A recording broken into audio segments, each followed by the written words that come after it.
lokacin da soyayya ta ma daɗi sai ka fara tunanin cewa kamar kai kaɗai ne duniyar nan kai babban dace.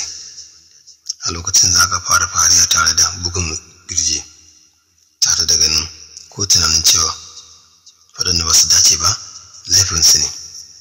Cikin izin za ka fara gina masarauta saboda tunanin ka shi ne ka samu kyakkyawar sarauniyarka. A wani mataki za ka iya sadaka da gobanka kuma za ka iya gwabza ya gida ko ma wani ne kuma matsayinsa da ke da shi a gunka saboda ka sai kake a lokacin ga ta kama da ke sarauniyarka saboda 100% gani kake ita ce farin cikinka walwalarka da kuma komai naka.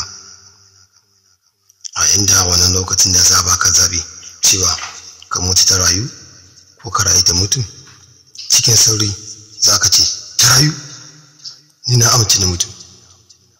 Ba laifi ba ne ka so wani sosai, amma laifi ne ka so shi fiye da yadda ya cancanta. Mun gode.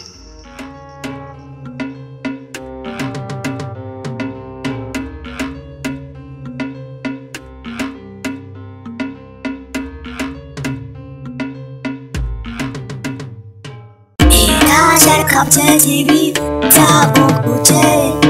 Tashar Kaftan TV ta kuce. Tashar Kaftan TV ta kuce.